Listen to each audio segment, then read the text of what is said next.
Well, so Grindr itself now is 7 years old, and I really do think that the origins of Grindr for Equality go back to the very beginning. Like, it's clear to me that even though Joel and the team that he assembled was really envisioning an app in which, gay and bi men connect to one another, they saw really early on the potential for using it for social justice too. So Grindr for Equality has two goals: to create a healthy community of Grindr users and to create a politically engaged community of Grindr users, both in reference to lesbian, gay, bisexual, transgender, and queer issues, and also, I think, more broadly, depending on where we're talking about. So there's really two kinds of situations in which people are being displaced. A really good example of the first is Syria, which has been in the news a lot, where really people of all sexual orientations are moving out of the country en masse.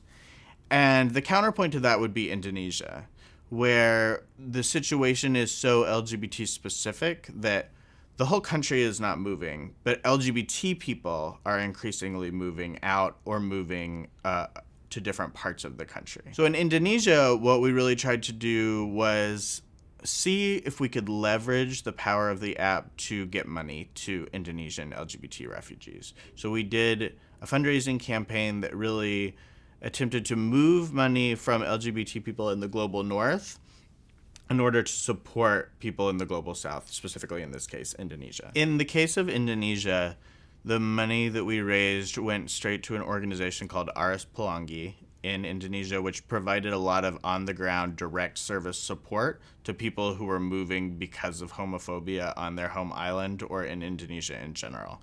So it did go directly to needs like housing, food, and a lot of the direct needs that people had as they resettled. In the Syria situation, obviously it's been very different. The way that I would describe what happened in Syria, or what happens in a lot of situations in which just a ton of people of all sexual orientations and gender identities are moving, is that LGBT people just really get lost in the shuffle.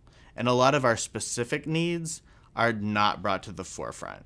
So if you're a trans woman who gets resettled in Lebanon, Greece, or Turkey, which is usually where people went first and then often moved on to a third country, you may not know where to get your hormones. You may not know what your rights are in the new country that you're in. You may not know what your rights are in the third country that you might be going to. You don't know necessarily how to get legal gender recognition and get your documents to match the way that you present. And you might experience a certain amount of homophobia, biphobia, or transphobia in refugee spaces. So whether that means in camps or just among your people.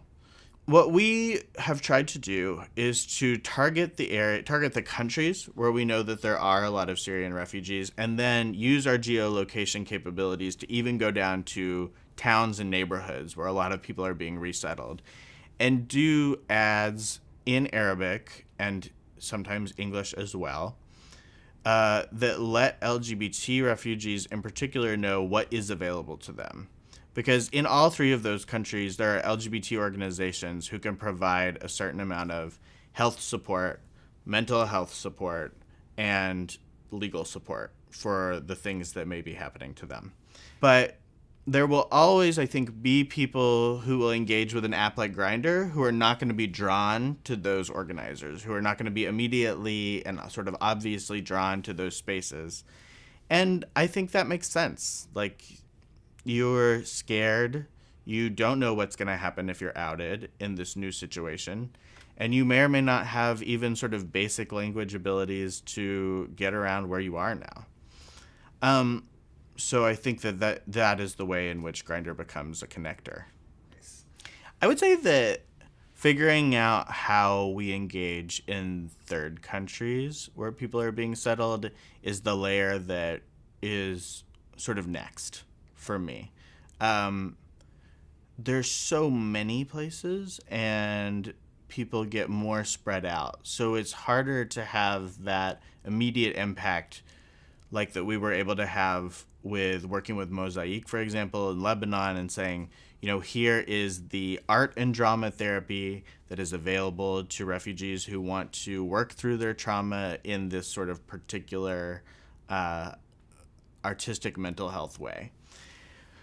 But absolutely, there's an incredible opportunity to partner with those jurisdictions and make sure that folks who are resettled know what's available to them.